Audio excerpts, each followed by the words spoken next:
ನಮಸ್ಕಾರ, ನಾನು Gopi Bhat, Mangaluru. The secrets of ಜ್ಯೋತಿಷ್ಯ ಅನ್ನುವಂತಹ ಈ ಸರಣಿ ಕಾರ್ಯಕ್ರಮದಲ್ಲಿ ಮೊದಲನೇ ಎಪಿಸೋಡಿಗೆ ಭಾರಿ ಅತ್ಯಂತ ಒಳ್ಳೆಯ ರೆಸ್ಪಾನ್ಸ್ ನಿಮ್ಮಿಂದ ದೊರಕಿದೆ. ಅದಕ್ಕೋಸ್ಕರ ಅತ್ಯಂತ ನಿಮಗೆ ಆಭಾರಿ ಆಗಿದ್ದೇನೆ ಮತ್ತು ಧನ್ಯವಾದಗಳನ್ನು ಕೂಡ ಅರ್ಪಿಸ್ತಾ ಇದ್ದೇನೆ. ಈ ನೆಗೆಟಿವ್ ಎನರ್ಜೀಸ್ ಎನ್ನುವಂತಹ ಟಾಪಿಕ್ ಬಹುಶಃ 1 ಗಂಟೆಯಲ್ಲಿ ಮುಗಿಯುವಂಥದ್ದಲ್ಲ. ಅದಕ್ಕೋಸ್ಕರ ನಿಮ್ಮ ಒಂದು ಆಶಯದಂತೆ, ನಿಮ್ಮ ಕೋರಿಕೆಯಂತೆ ಇವತ್ತು ಮತ್ತೊಮ್ಮೆ ಈ ಸೀಕ್ರೆಟ್ಸ್ ಆಫ್ ಜ್ಯೋತಿಷ್ಯ 2ನೇ ಎಪಿಸೋಡಲ್ಲಿ ಕೂಡ ನೆಗೆಟಿವ್ ಎನರ್ಜೀಸ್ ಪಾರ್ಟ್ 2 ಮೂಲಕ ನಿಮ್ಮೊಂದಿಗೆ ಮತ್ತೊಮ್ಮೆ ಎದುರು ಬಂದಿದ್ದೇವೆ.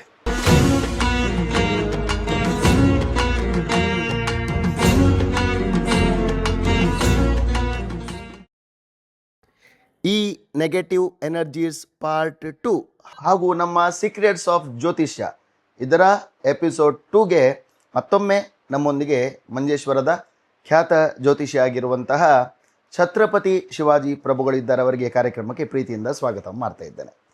ಪ್ರಭುಗಳೇ, ತುಂಬ ಅತ್ಯುತ್ತಮವಾದ ರೆಸ್ಪಾನ್ಸ್ ಸಿಕ್ಕಿದೆ. ಈ ನೆಗೆಟಿವ್ ಎನರ್ಜೀಸ್ ಅನ್ನುವಂತಹ ಟಾಪಿಕ್ನ ವಿಷಯಕ್ಕೆ ಬರುವ ಮೊದಲು ಪಬ್ಲಿಕ್ನ ರೆಸ್ಪಾನ್ಸ್ ಹೇಗಿತ್ತು ಅದರ ವಿಚಾರದಲ್ಲಿ ನಾನು ಬರ್ತೇನೆ. ಕೆಲವು ಒಳ್ಳೆ ಕಮೆಂಟ್ಸ್ಗಳು ಬಂದಿವೆ ಮತ್ತು ಕೆಲವು ಕುತೂಹಲಕಾರಿ ಪ್ರಶ್ನೆಗಳು ಕೂಡ ಬಂದಿವೆ. ಆ ಪ್ರಶ್ನೆಗಳನ್ನು ತೆಗೊಳ್ಳುವ ಮೂಲಕ ಒಂದು ಸರ್ತಿ ಅದನ್ನೆಲ್ಲ ಓದ್ತೇನೆ. ಅದರ ನಂತರ ನಿಮ್ಮ ಅನಿಸಿಕೆಗಳನ್ನು ಪ್ರಾರಂಭ ಮಾಡ್ತೇನೆ. ಈ ಸೀಕ್ರೆಟ್ಸ್ ಆಫ್ ಜ್ಯೋತಿಷ್ಯದಲ್ಲಿ ನೆಗೆಟಿವ್ ಎನರ್ಜೀಸ್ ಬಗ್ಗೆ ಬಂದಿರುವಂತಹ ವಾಟ್ಸಪ್ ಮೂಲಕ ಆಗಿರ್ಬೋದು, ಯೂಟ್ಯೂಬಲ್ಲಿ ಕಮೆಂಟ್ಸ್ ಮೂಲಕ ಆಗಿರ್ಬೋದು, ಮತ್ತು ವೈಯಕ್ತಿಕವಾಗಿ ಬಂದಂತಹ ಕಮೆಂಟ್ಗಳನ್ನು, ಮೆಸೇಜ್ಗಳನ್ನು ನಿಮ್ಮೊಂದಿಗೆ ಈಗ ಶೇರ್ ಮಾಡ್ತಾ ಇದ್ದೇನೆ. ಬೇರೆ ಬೇರೆ ಲ್ಯಾಂಗ್ವೇಜಲ್ಲಿ ಬಂದಿದೆ.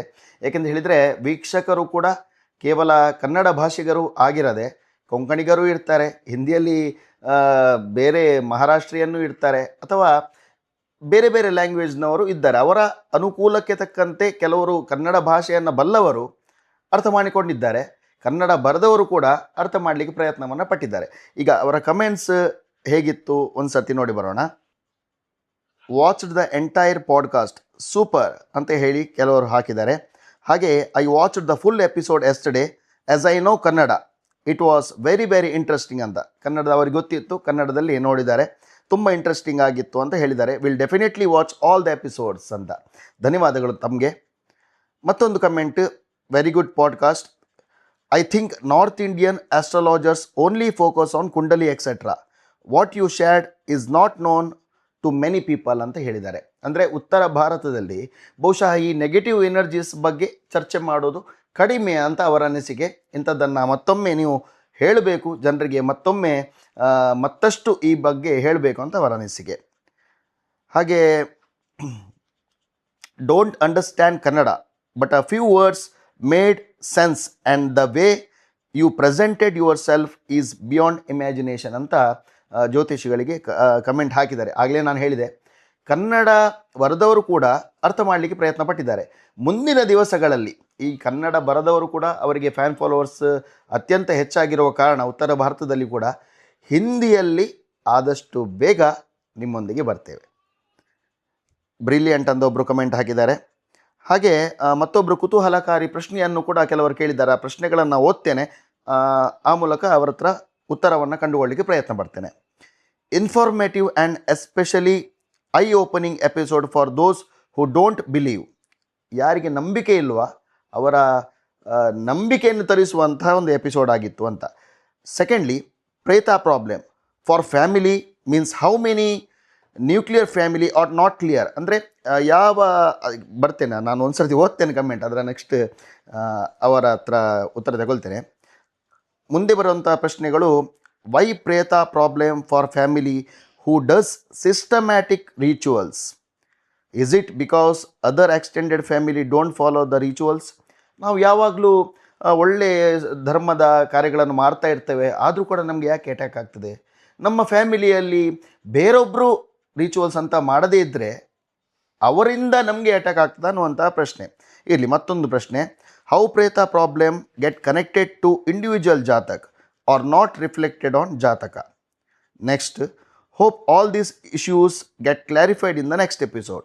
Thanks for enlightening us with the session ಅಂತ ಹೇಳ್ತಾರೆ. ಮೊದಲನೇದಾಗಿ ಇಂಥವುಗಳಿಗೆ ಉತ್ತರ ಕೊಟ್ಟು ನಂತರ ನಾವು ಡಿಸ್ಕಷನ್ನ ಮುಂದುವರಿಸುವ. ಬಹುಶಃ ನಾನು ಹೇಳಿದ ಎಲ್ಲ ಕಮೆಂಟ್ಸ್ ನಿಮಗೆ ಅರ್ಥ ಆಯಿತು ಅಂತ ಹೇಳ್ಕೊಳ್ತೇನೆ. ಆ ಬಗ್ಗೆ ಏನು ಹೇಳ್ತೀರಾ? ಮೊದಲನೇದಾಗಿ ಅಂದರೆ ಪ್ರೇತಬಾಧೆ ಅಂತ ಹೇಳೋದು ಯಾರಿಗಿಲ್ಲ ಯಾರಿಗಿದೆ ಅಂತಲ್ಲ, ಒಂದು ಫ್ಯಾಮಿಲಿಯ ಜೆನೆಟಿಕ್ ಆಧಾರದ ಮೇಲೆ. ಜೆನೆಟಿಕ್ ಅಂತ ಹೇಳಿದರೆ ನಾವು ರಕ್ತಗತ ಅಂತ ಹೇಳ್ತೇವೆ. ಈ ರಕ್ತಗತ ಅನುಭವದಲ್ಲಿ ಬರುವುದದು ಎಲ್ಲರಿಗೂ ಬರ್ತದ? 99% ಬರ್ತದೆ. 99% ಅಂದರೆ ನಾವು 100 ಮಂದಿಯನ್ನು ತೆಗೆದ್ರೆ 99 ಮಂದಿಗೆ ಖಂಡಿತ ಬರ್ತದೆ. ಒಬ್ಬರಿಗೆ ಬರುವುದಿಲ್ವಾ ಅಂತೇಳಿ ಕೆಲವರದ್ದು ಬಿಯಾಂಡ್ ಒಂದು ಲೆಕ್ಕ ಇರ್ತದೆ. ನೀವು ಏನೇ ಪೂಜೆ ಮಾಡಲಿ, ಏನೇ ದೇವತಾ ಕಾರ್ಯ ಮಾಡಲಿ, ಅಥವಾ ನೀವು ಹಿರಿಯವರಿಗೆ ಮಾಡುವ ಅವರಿಗೆ ಮಾಡುವ ವಿಧಿವಿಧಾನಗಳು ಅಥವಾ ಕ್ರಿಯಾಕರ್ಮಗಳು ಏನಿದ್ರೂ ಕೂಡ ಒಂದು ಲೋಪ ಉಂಟಾದರೆ ಅದು ದೋಷ ಬರ್ತದೆ. ಮತ್ತು ದೋಷ ಬರೀ ಪ್ರೇತಗಳಿಂದ ಬರುವುದಲ್ಲ, ಸತ್ತವರಿಗೆ ಮೋಕ್ಷ ಆಗದಿದ್ದರೆ ಅದು ನಮಗೆ ಬಾಧೆಯನ್ನುಂಟು ಮಾಡ್ತದೆ. ಬಾಧೆ ಹೇಗೆ?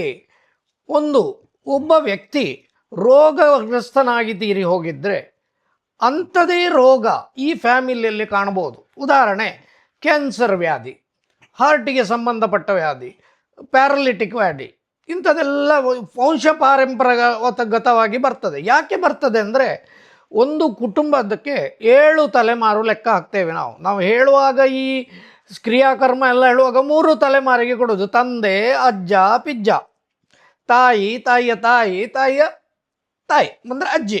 ಇವರಿಗೆ ನಾವು ಪಿಂಡ ಬಿಡುವಾಗವೋ ತಿಲೋದಕ ಮಾಡುವಾಗ ಎಲ್ಲ ಮಾಡ್ತವೆ.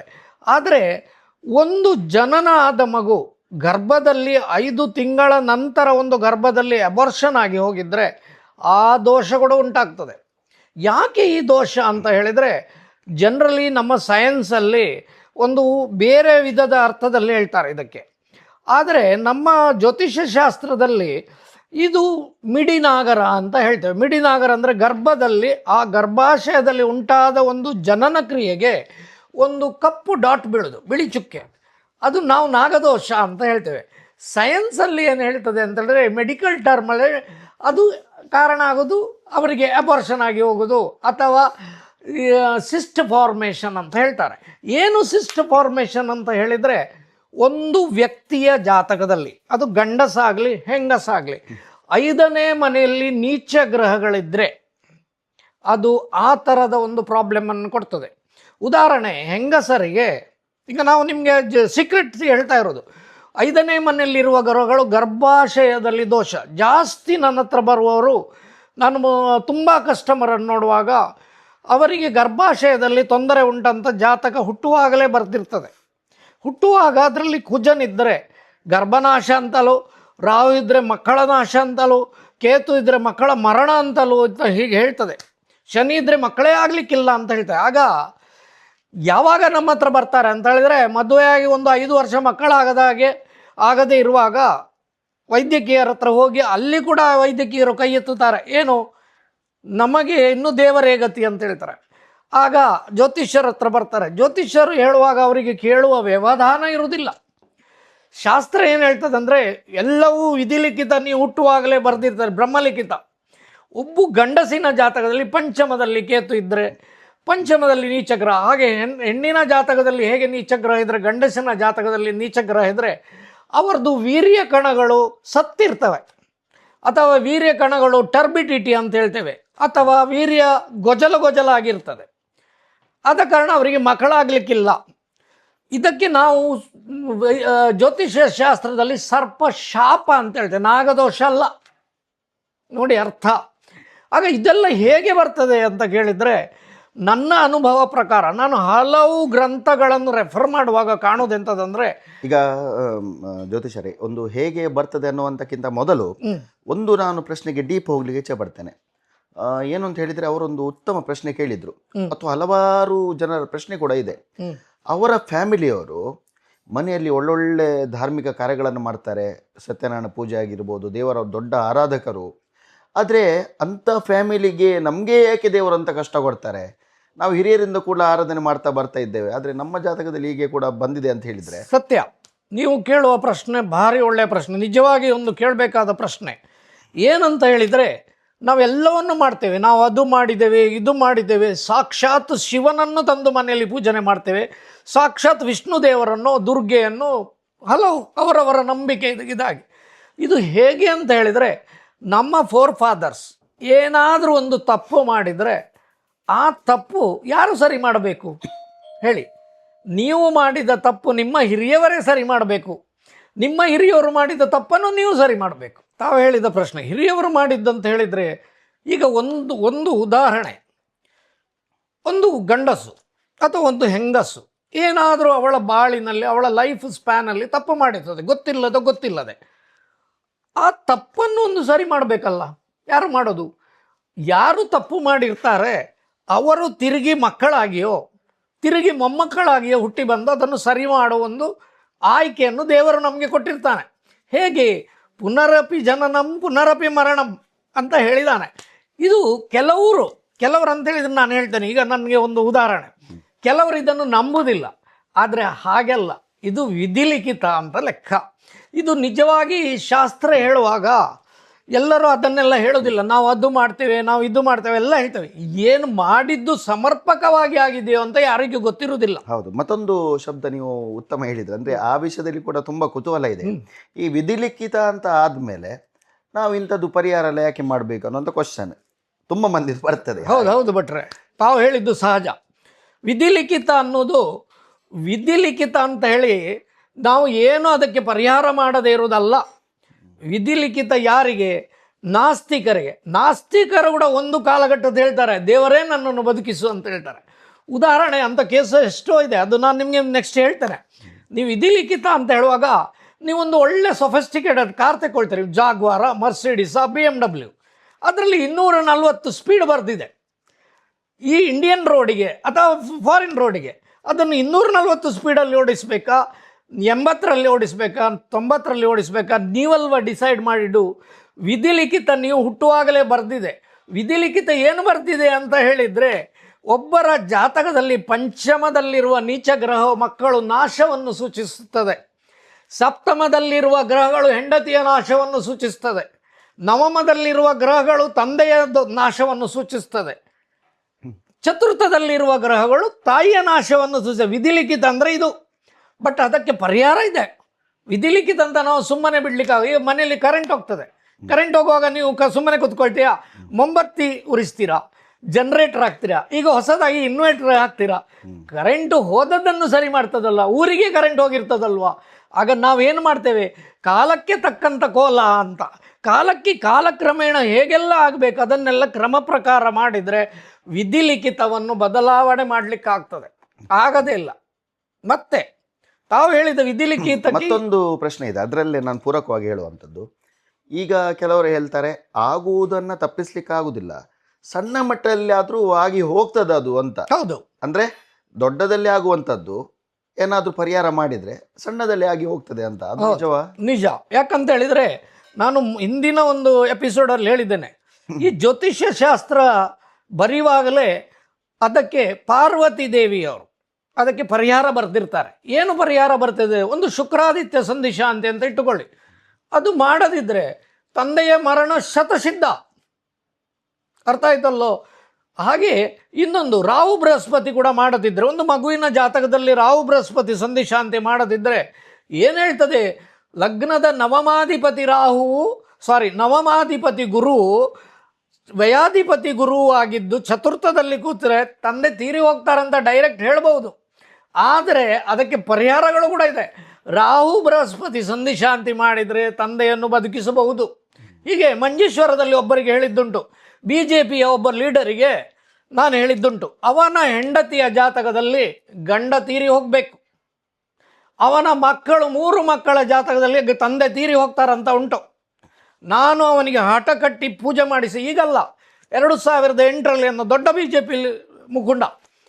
ಆಗ ಏನಾಯ್ತು ಅಂತ ಹೇಳಿದರೆ, ನಾನು ಹೇಳಿದ್ದೇನೆ ಈ ಶಾಂತಿ ಮಾಡಬೇಕು, ಇಲ್ಲದಿದ್ದರೆ ನೀನು ಸಾಯ್ತೀಯ, ಶಾಂತಿ ಮಾಡಿದರೆ ಕೂಡ ನಿನ್ನ ಎಡಗಾಲು ತುಂಡಾಗ್ತದೆ ಅಂತ. ನೀವು ನಂಬಲಿಕ್ಕಿಲ್ಲ, ಶಾಂತಿ ಮಾಡಿದರು, ವಿಧಿವತ್ತಾಗಿ ಶಾಂತಿ ಮಾಡಿದರು 2008ರಲ್ಲಿ. ಅದು ಮಾಡಿದ 21 ದಿವಸದಲ್ಲಿ ಅವನೊಂದು ರಿಕ್ಷಾದಲ್ಲಿ ಹೋಗುವಾಗ ರಿಕ್ಷಾ 50 ಅಡಿ ಪ್ರಪಾತಕ್ಕೆ ಬಿದ್ದು ಅವನ ಬಲಗಾಲು ತುಂಡಾಯಿತು. ಹಾಗಾದರೆ ಈ ಶಾಂತಿ ಮಾಡೋದ್ರಿಂದ ಅವನ ಜೀವಕ್ಕಿರುವ ಅಪಾಯ ಹೋಯಿತು. ಆದರೆ ಅವನು ಸಾಯ್ಬೇಕಿಳಿದ ಜಾತಕ ಅವನು ಬದುಕಿದ್ದೇ ಹೇಗೆ ಅಂತ ಕೇಳಿದರೆ, ಅವನ ತಾಯಿಯ ತಂದೆಯ ಜಾತಕದಲ್ಲಿ ಮಗ ಸಾಯ್ತಾನಂತ ಇಲ್ಲ, ಪುತ್ರವಿಯೋಗ ಇಲ್ಲ, ಪಿತೃಗಳಿಗೆ ಮಾತೃವಿಗೆ ಪುತ್ರವಿಯೋಗ ಇಲ್ಲ, ಆದ ಕಾರಣ ಅವನು ಬದುಕಿದ. ಈಗ ಅದರಲ್ಲೇ ನಾನು ಬರ್ತೇನೆ. ಯಾಕಂತ ಹೇಳಿದರೆ ಕೆಲವು ಜನರಿಗೆ ಅಂತ ಹೇಳಿದರೆ, ಈಗ ನೀವೊಂದು ಅರ್ಥದಲ್ಲಿ ಹೇಳಿರ್ತೀರ, ಜನರು ಬೇರೆ ಅರ್ಥವನ್ನು ಮಾಡಿರ್ತಾರೆ ಅವರ ಮನಸ್ಥಿತಿಗೆ ತಕ್ಕಂತೆ. ಹಾಗೆ ನಾನು ಅವರ ಒಂದು ವಿತಂಡವಾದಕ್ಕೆ ಉತ್ತರ ಕೊಡುವಂಥದ್ದು. ಈಗ ನೀವು ಹೇಳಿದ್ರಿ ಸಾಯುವವನು ಶಾಂತಿ ಮಾಡಿದ ನಿಮಿತ್ತ ಸಾಯಲಿಲ್ಲ, ಅಥವಾ ತಾಯಿಯ ಜಾತಕದಲ್ಲಿ ಇದ್ದ ನಿಮಿತ್ತ ಅವ ಸಾಯಲಿಲ್ಲ ಅಂತ. ಅಂದರೆ ಒಟ್ಟಾರೆ ನಿಮ್ಮ ಅರ್ಥ, ದೇವರು ಮನಸ್ಸು ಮಾಡಿದರೆ, ದೈವಿಕ ಶಕ್ತಿ ಮನಸ್ಸು ಮಾಡಿದರೆ ಯಾವುದು ಅಸಾಧ್ಯ ಅಂತ ಇಲ್ಲ, ಕೆಲವೊಮ್ಮೆ ಕಂಟಕಗಳನ್ನು ಕೂಡ ನಾವು ತಪ್ಪಿಸ್ಬೋದು ಅಂತ ಒಂದು ಅರ್ಥದಲ್ಲಿ ನೀವು ಹೇಳುವಂಥದ್ದು. ಅಂದರೆ ದೇವರ ಶಕ್ತಿಯಿಂದ ಆ ವಿಧಿಲಿಖಿತವನ್ನು, ಆ ಕಂಟಕವನ್ನು ತಪ್ಪಿಸ್ಲಿಕ್ಕೆ ಕೂಡ ಸಾಧ್ಯ ಇದೆ, ದೇವರ ಮೊರೆ ಹೋಗಬೇಕು ಅಂತ ಆ ಅರ್ಥದಲ್ಲಿ ಹೇಳಿರುವಂಥದ್ದು ನೀವು ನೋಡಿ ಸ್ವಾಮಿ. ಯಾಕಂತ ಹೇಳಿದರೆ ಈ ವಿತಂಡವಾದಿಗಳ ಮನಸ್ಸಲ್ಲಿ ಬರ್ತದೆ, ಹೌದೌದು, ಸಾಯುವುದನ್ನು ಕೂಡ ತಪ್ಪಿಸ್ಲಿಕ್ಕೆ ಆಗ್ತದ ಈ ಹೋಮದಿಂದ ಅಂತ ಬರ್ತದೆ. ಯಾಕೆಂದರೆ ಹುಟ್ಟುವಾಗಲೇ ನಾವು ಸಾಯ್ತೇವೆ ಅಂತ ಬರೆದಿದ್ರೆ, ಅದಕ್ಕೋಸ್ಕರ ಕ್ಲಾರಿಫಿಕೇಶನ್ಗೋಸ್ಕರ ಕೇಳ್ತಾ ಇದ್ದೇನೆ. ದೇವರ ಮನಸ್ಸು ಮಾಡಿದ್ರೆ, ದೇವರ ಮೊರೆ ಹೋದ್ರೆ ಕಂಟಕಗಳನ್ನು ಕೂಡ ತಪ್ಪಿಸ್ಲಿಕ್ಕೆ ಆಗ್ತದ ಅಂತ.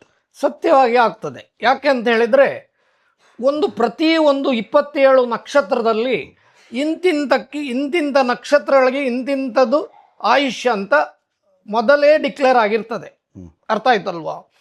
ನಾವು ಮಾಡುವ ಅನಾಚಾರಗಳು ಅಥವಾ ನಾವು ಮಾಡುವ ಹಿಂದಿನ ಜನ್ಮದಲ್ಲಿಯೋ ಅಥವಾ ನಮ್ಮ ಹಿರಿಯವರು ಮಾಡಿದ ದೋಷಗಳಿಂದ ನಮಗೆ ಅಪಮೃತ್ಯು ಉಂಟಾಗೋದು. ಯಾಕೆ ಅಪಮೃತ್ಯು ಉಂಟಾಗೋದು ಅಂತ ಹೇಳೋದಕ್ಕೂ ಹೇಳ್ತೇನೆ. ನೋಡಿ, ನಾವೆಲ್ಲ ಮಾಡ್ತೇವೆ ವಿಧಿಲಿಖಿತ ಅನ್ನೋದಕ್ಕೆ ನಿಮಗೆ ಈಗ ಹೇಳೋದು. ವಿಧಿಲಿಖಿತ ನೀವು ಮಾಡಿದ ದೋಷಗಳು, ನೀವು ಹುಟ್ಟುವಾಗಲೇ ನಿಮ್ಮಲ್ಲಿ ಏನಾಗ್ತದೆ, ನಿಮ್ಮ ಮಕ್ಕಳು ಏನಾಗ್ಬೋದು, ನಿಮ್ಮ ಹೆಂಡತಿ ಏನಾಗ್ಬೋದು, ನಿಮ್ಮ ತಂದೆಗೆ ಏನಾಗ್ಬೋದು, ತಾಯಿಗೆ ಏನಾಗ್ಬೋದು ಅಂತ ನಿಮ್ಮ ಶಾಸ್ತ್ರ, ಕರೆಕ್ಟ್ ಜ್ಯೋತಿಷ್ಯ ಬರೆಯುವವನಿಗೆ ಶಾಸ್ತ್ರ ಬರೆಯುವಾಗಲೇ ಗೊತ್ತಾಗ್ತದೆ. ಆದರೆ ಅವನು ಹೇಳಬೇಕಾದ್ರೆ ಕೆಲವೊಂದು ಸಾರಿ ಹೇಳೋದಿಲ್ಲ. ಯಾಕಂದರೆ ಎಲ್ಲವೂ 100% ಶತಸಿದ್ಧ ನಡೀತದಂತಲ್ಲ. ದೇವರು ಹಾಗಾದರೆ ಒಂದು ನಕ್ಷತ್ರಕ್ಕೆ ಅಲಾಟ್ ಮಾಡಿರೋ ವರ್ಷಗಳಂತ ಇರ್ತದೆ, ಇಷ್ಟೇ ಆಯುಷ್ಯ ಅಂತ ಇರ್ತದೆ. ಅದು ಮೀರಿ ನಡುವಿನಲ್ಲಿ ಆಯುಷ್ಯಕ್ಕೆ ಕಂಟಕ ಬಂದರೆ ಯಾಕೆ ಅಂತ ಕೇಳಿದರೆ, ಜಾತಕದಲ್ಲಿ ದಶೆಗಳಿಗೆ ಕಂಟಕ ಇರ್ತದೆ. ಆ ದಶಾಕಂಟಕವನ್ನು ನೀವು ಮಾಡಬೇಕು, ಪರಿಹಾರ ಮಾಡಬೇಕು. ಇಲ್ಲದಿದ್ದಲ್ಲಿ ವಿತಂಡವಾದಿಗಳು ಹೇಳ್ಬೋದು, ಅದು ನಮ್ಮ ಹಣೆಯಲ್ಲಿ ಬರೆದಿದ್ದದ್ದು ನಡೀತದೆ ಹಾಗೆ ಹೀಗೆ ಅಂತ. ಅದು ಸುಮ್ಮನೆ ಏನೂ ಇಲ್ಲ ಅಂತ ಹೇಳುವವನಿಗೆ ನಾನು ಏನು ಹೇಳ್ಬೋದಂತ ನಾನು ಇಲ್ಲಿ ಹೇಳಬಾರ್ದು. ನಂಬಿಕೆ ಇದ್ದವರಿಗೆ ಇದೆಲ್ಲವೂ ಸತ್ಯ, ನಂಬದವರಿಗೂ ಸತ್ಯ. ಉದಾಹರಣೆ, ಒಂದು ತಿಂಗಳ ಹಿಂದೆ ನನ್ನ ಹತ್ರ ಒಬ್ಬರು ಬಂದರು. ಅವರು ನಮ್ಮ ಕೋಮಿನವರಲ್ಲ, ಅನ್ಯ ಕೋಮಿನವರು. ಅವರು ಇದನ್ನೆಲ್ಲ ನಂಬುವುದೇ ಇಲ್ಲ. ಪುನರ್ಜನ್ಮ ಹೇಳಿದ್ರು ಕೂಡ ಅವರಿಗೆ ನಂಬಕ್ಕಿಲ್ಲ, ನಮಗೆ ಇನ್ನೊಂದು ಜನ್ಮ ಉಂಟು ಹಾಗೆಲ್ಲ. ಅವರು ಒಂದು ಪ್ರೇ ಅಂದರೆ ನಮಗೆ ದೇವರಿದ್ದಾರೆ, ದೇವರ ಹತ್ರವೇ ಪ್ರಾರ್ಥನೆ ಮಾಡೋದು. ಅವರು ಆರ್ಥೋಡಾಕ್ಸ್ ಅಂತಲೂ ಹೇಳ್ಬೋದು ನಾವು. ಅವರು ಇದೆಲ್ಲ ನಂಬಲಿಕ್ಕೆ ಸಾಧ್ಯ ಇಲ್ಲ. ಆಗ ನನ್ನ ಬಗ್ಗೆ ಹೇಳ್ಬೋದಾ ಅಂತ ಕೇಳಿದರು. ನಾನು ಅವರ ಬಗ್ಗೆ ವಿವರಣೆಯಾಗಿ ಹೇಳಿದೆ, ನಿನ್ನ ಜೊತೆಗೆ 2 ಸ್ತ್ರೀ ಪ್ರೇತ ಉಂಟು ಅಂತ. ಇಲ್ಲ ಸ್ವಾಮಿ, ನೀವೆಂತ ಹೇಳೋದು ಅಂತ ಹೇಳಿದರು. ಆಗ ವಿತಿನ್ ಎ ಸೆಕೆಂಡ್ ಅವನ ಹತ್ತಿರ ಯಾರೋ ಬಂದ ನಿಂತಾಗೆ ಆಯಿತು. ಅವನು ಹೆದರಿ ನಡಗಿಬಿಟ್ಟ. ಅವನು ನನ್ನ ಕೇಳ್ತಾನೆ, ನನ್ನ ಹತ್ತಿರ ಯಾರೋ ಬಂದಾಗೆ ಆಯಿತು ಅಂತ ಹೇಳಿದ. ಹೌದು, ಹಾಗಾದರೆ ಹೌದು ಅಂತ ಹೇಳಿದ. ಮತ್ತೆ ಹೇಳಿದ, ನನ್ನ ಹಿಂದುಗಡೆ ಯಾರೋ ನಿಂತಿದ್ದಾರೆ ಅಂತ ಹೇಳಿದ. ನೋಡಿ, ನಂಬಿಕೆ ಇಲ್ಲದವ. ಕೊನೆಗೆ ಅವನು ಎಷ್ಟು ಹೇಳಿದ ಅಂತ ಹೇಳಿದರೆ, ನನಗೇನಾಗಲಿಕ್ಕಿಲ್ಲಲ್ಲ ಸ್ವಾಮಿ, ನನಗೆ ಒಂದು ನೀವು ರಕ್ಷಣೆ ಮಾಡ್ತೀರಾ ಅಂತ ಅಲ್ಲವೇ ಪರಿಸ್ಥಿತಿಗೆ ಬಂತು.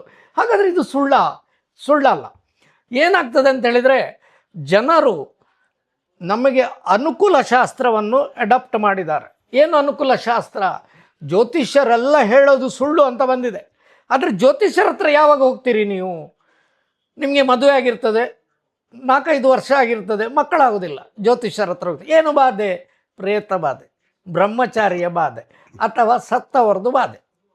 ಇದು ಸುಳ್ಳ? ಮದುವೆ ಆಗಿ 4 ವರ್ಷ ಆದಮೇಲೆ ಮಕ್ಕಳಿಲ್ಲದಿದ್ರೆ ನೀವು ಅಲ್ಲಿ ಹೋಗ್ತೀರ. ಆದರೆ ಆ ಪರಿಹಾರ ಮಾಡಿದ್ರಿಂದ ಮಕ್ಕಳಾಯ್ತು ಅಂತ ಎಲ್ಲಿಯೂ ಒಪ್ಪಿಕೊಳ್ಳುವುದಿಲ್ಲ. ಹೌದು, ಆ ವಿಚಾರಕ್ಕೆ ನಾನು ಬರ್ತೇನೆ. ಈಗ ನಾನು ಹೇಳಿರುವಂಥದ್ದು ಅಥವಾ ಒಂದು ಕುತೂಹಲ, ಯಾಕಂದರೆ ಹೇಳಿದರೆ ಈ ಶಾಸ್ತ್ರಗಳ ಬಗ್ಗೆ ತಿಳಿಸುವಂಥದ್ದು ಬಹುತೇಕ ವಿಡಿಯೋಗಳಲ್ಲಿ ಬರ್ತದೆ. ಈಗ ನಾನು ನಿಮ್ಮ ಹತ್ರ ಕೇಳುವಂಥದ್ದು, ಈಗ ಶಾಸ್ತ್ರಗಳಲ್ಲಿ ಬರೆದಿರುವಂಥದ್ದು ಒಂದು ಕಡೆ ನಿಮ್ಮ ಅನುಭವ, ಈ ನಿಮ್ಮ 25 ವರ್ಷದ ಅನುಭವವನ್ನು ನೀವು ಹಂಚಿಕೊಂಡ್ರೆ ಜನರಿಗೆ ಹೆಚ್ಚು ರೀಚ್ ಆಗ್ತದೆ. ಯಾಕೆಂತ ಹೇಳಿದರೆ ಇಂಥದ್ದೆಲ್ಲ ಬರ್ದಿದೆ ಅಂತ ಅನ್ನುವಂಥದ್ದು ಸಾಧಾರಣ ಎಲ್ಲರಿಗೂ ಗೊತ್ತಿದೆ. ಆದರೆ ನಿಮ್ಮ ಅನುಭವ ಹೇಳುವಾಗ ವೆರಿ ಇಂಟ್ರೆಸ್ಟಿಂಗ್ ಆಗಿರ್ತದೆ ಮತ್ತು ಇಂಥದ್ದು ಕೂಡ ನಡೆದಿದೆ ಅಂತ ಆಗ್ತದೆ. ಈಗ ನೀವು ಹೇಳಿದ್ರಿ, ಈಗ ವಿತಂಡವಾದಿಗಳ ವಿಚಾರನೇ ಬರೋಣ. ಯಾಕಂತ ಹೇಳಿದರೆ ನಮಗೆ 2 ವರ್ಷ ಅಧ್ಯಯನ ಮಾಡಿಕೊಂಡಿದ್ದರೆ ಅಲ್ಲಿ ವಿತಂಡವಾದಿಗಳ ಸಂಪರ್ಕ ಆಗ್ತದೆ. ಎಷ್ಟೋ ಮಂದಿ ವಿತಂಡವಾದಿಗಳು ಬಂದು ಹೋಗ್ತಾರೆ. ಆದರೆ ನಿಮ್ಮ 25 ವರ್ಷ ಅವಧಿಗಳಲ್ಲಿ ತುಂಬ ವಿತಂಡವಾದಿಗಳನ್ನು ಅಥವಾ ನಂಬದೇ ಇರುವವರನ್ನು ಹೆಚ್ಚಾಗಿ ಸಂಪರ್ಕ ಮಾಡಿರ್ಬೋದು, ಅವರಾಗಿ ನಿಮಗೆ ಸಂಪರ್ಕ ಮಾಡಿರ್ಬೋದು, ಚಾಲೆಂಜ್ ಹಾಕಿ ಕೂಡ ಇರ್ಬೋದು. ಮತ್ತೊಮ್ಮೆ ಆ ವಿಚಾರಕ್ಕೆ ಬರ್ತೀನಿ. ಈ ನೆಗೆಟಿವ್ ಎನರ್ಜಿ ಎನ್ನುವಂಥ ವಿಚಾರದಲ್ಲಿ ನಂಬಿಕೆ ಇಲ್ಲದವ ಅವ ಯಾವುದಕ್ಕ ಬರ್ತಾನೆ, ಯಾವುದಾ ಪ್ರಶ್ನೆ ಕೇಳ್ತೀರಿ, ನೋಡುವಾಗ ನೆಗೆಟಿವ್ ಎನರ್ಜಿಸ್ ಅಟ್ಯಾಕ್ ಆಗಿರ್ತದೆ. ಆ ಸಂದರ್ಭದಲ್ಲಿ ಅವನು ಇದೆಲ್ಲ ಸುಳ್ಳಪ್ಪ, ಇದೆಲ್ಲ ಎಂತ ಇಲ್ಲ, ನಾನು ಹಾಗೆ ಹೀಗೆಲ್ಲ ಹೇಳಿಕೊಂಡು ಮತ್ತೆ ಅವನಿಗೆ ನೆಗೆಟಿವ್ ಎನರ್ಜಿಸ್ ಇದ್ದು ಅನುಭವಕ್ಕೆ ಬಂದದ್ದು ಉಂಟಾ ನಿಮ್ಮ ಅನುಭವದಲ್ಲಿ? ಸತ್ಯ ಇದೆ. ಎಷ್ಟೋ ಮಂದಿ ಅಲ್ಲ ಅಂತ ಹೇಳಿ 4-5 ವರ್ಷಗಳದ್ದು, ಸ್ವಾಮಿ ನೀವು ಹೇಳಿದ್ದೆಲ್ಲ ಆಯಿತು, ಹೀಗಾಯಿತು. ನಾನು ನಿಮಗೆ ಉದಾಹರಣೆ ಹೇಳಿದರೆ, ಒಂದು ಜನರ ಮಗಳಿಗೆ ಒಂದು ಕಾಯಿಲೆ ಬಂತು. ಏನಂತ ಗೊತ್ತಾಗಲಿಲ್ಲ. ಜನರಲಿ ಕಾಯಿಲೆ ಬಂದರೆ ನಾವು ಕೂಡ ಹೇಳ್ತೇವೆ ವೈದ್ಯಕೀಯ ಶಾಸ್ತ್ರಕ್ಕೆ ನೀವು ಮೊರೆ ಹೋಗಬೇಕು, ಜ್ಯೋತಿಷ್ಯ ಶಾಸ್ತ್ರಕ್ಕಲ್ಲ. ವೈದ್ಯಕೀಯ ಶಾಸ್ತ್ರದಲ್ಲಿ ಅವರಿಗೆ ಕಾಯಿಲೆ ಅಂತ ಹೇಳಿದರು. ಯಾವ ಕಾಯಿಲೆ ಅಂತಂದು ದೊಡ್ಡ ಕಾಯಿಲೆ ಅಂತ ಹೇಳಿದರು. ಅವರ ಮಗಳಿಗೆ ಜಸ್ಟ್ 18-20 ಇಯರ್ಸ್ ಹುಡುಗಿಗೆ ಒಂದು ಕಾಯಿಲೆ ಅಂತ ಹೇಳಿದರು. ಕೊನೆಗೆ ಇದು ಯಾವಾಗ ನಾನು ಹೇಳಿದ್ದೇನೆ ಅಂದರೆ 4 ವರ್ಷದ ಹಿಂದೆಯೇ ಅವಳಿಗೆ ಹೇಳಿದ್ದೇನೆ ನಾನು, ನಿಮ್ಮ ಮಗಳಿಗೆ ಈಗ ಆಗ್ತದೆ ಅಂತ. ಅವರಿಗೆ ನಂಬಿಕೆ ಇಲ್ಲ. ಅವರು ನನ್ನ ಹತ್ರ ಬಂದಾಗ ಹೇಳಿದರು, ನೀವು ಹೇಳಿದ್ದೆಲ್ಲ ನಡೀತು ಸ್ವಾಮಿ, ನನಗಿದ್ರ ಮೇಲೆ ನಂಬಿಕೆ ಇಲ್ಲ, ಇದು ಸತ್ಯವಾ ಅಂತ ಕೇಳಿದರು.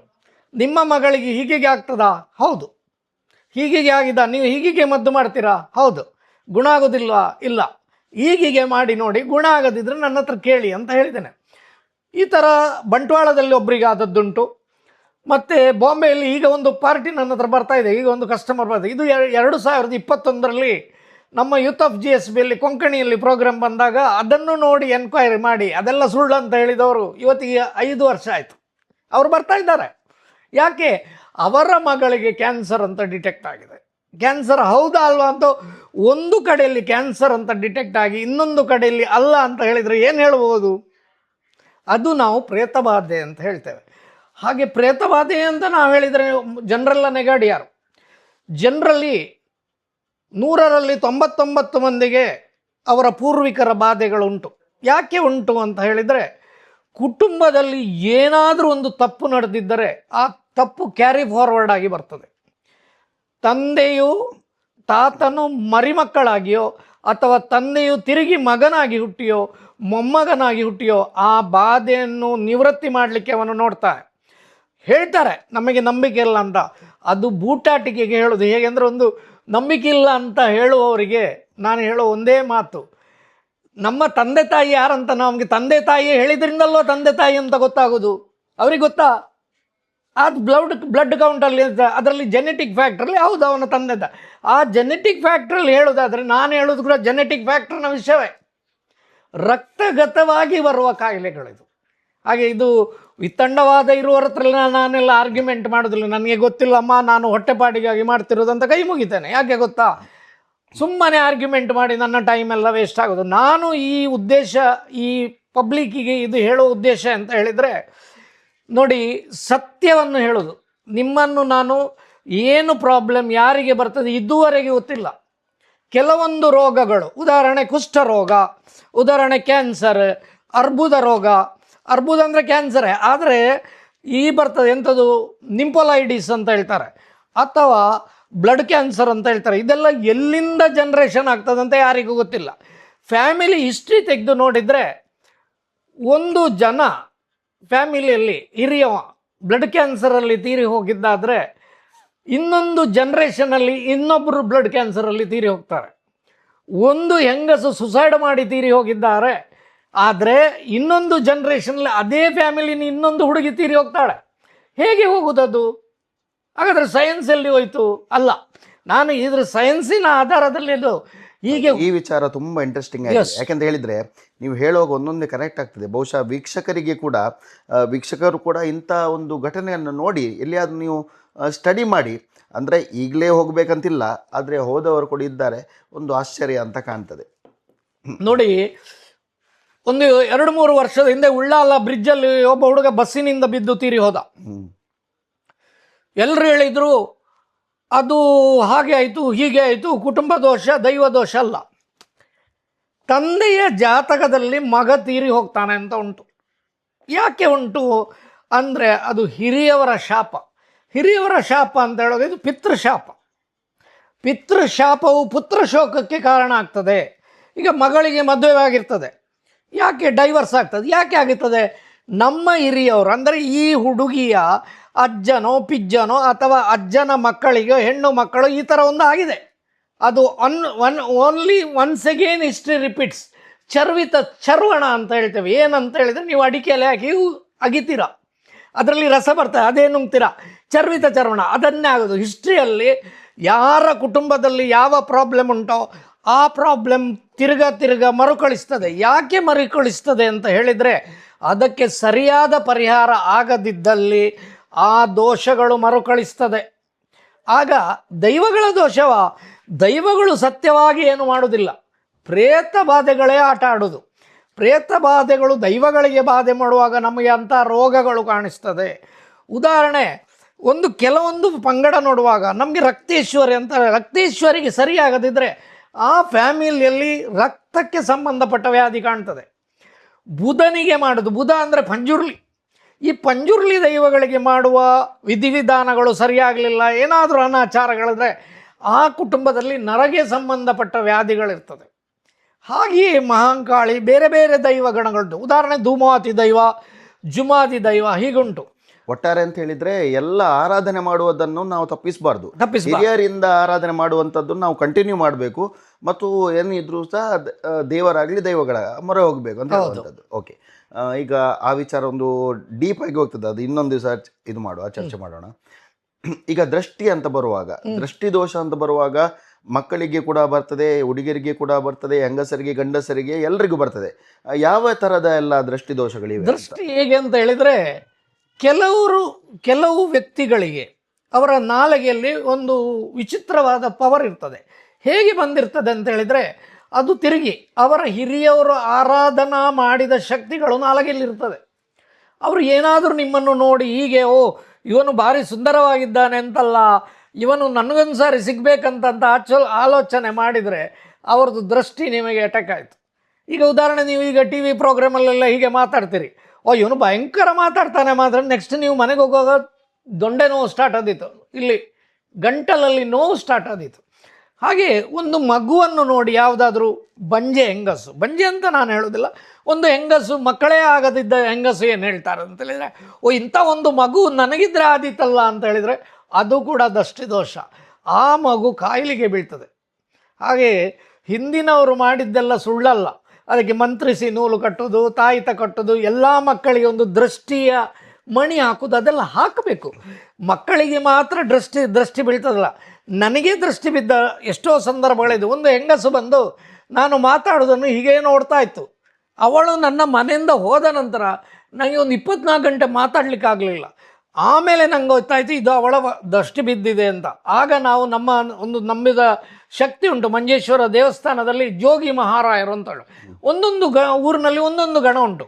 ಜಟ್ಟಿಗ ಹೇಳ್ತಾರೆ, ಪಂಜುರ್ಲಿ ಹೇಳ್ತಾರೆ, ಗುಳಿಗ ಹೇಳ್ತಾರೆ, ಅಥವಾ ಭೈರವ ಹೇಳ್ತಾರೆ. ಇಂಥದಕ್ಕೆ ಒಂದು ತೆಂಗಿನಕಾಯಿ ಕೊಡೋದು. ಹೌದು. ಈಗ ನೀವು ಲಾಸ್ಟ್ ಎಪಿಸೋಡಲ್ಲಿ ಹೇಳಿದ್ರಿ, ಈ ಮಾಟ ಮಂತ್ರಗಳಿಗೆಲ್ಲ ನೀವು ವಿರುದ್ಧ, ಯಾರು ಮಾಡಿಸಿ ಅಂತ ಬರ್ತೀರಿ ಅವರಿಗೆ ನೀವು ಕಳಿಸ್ತೀರಿ, ಅದೆಲ್ಲ ನೀವು ನಂಬುದಿಲ್ಲ ಅಂದರೆ ಅದೆಲ್ಲ ನೀವು ಮಾಡೋದಿಲ್ಲ, ಅಂತ ಕೆಟ್ಟ ಕೆಲಸಗಳಿಗೆ ಹೋಗೋದಿಲ್ಲ ಅಂತ.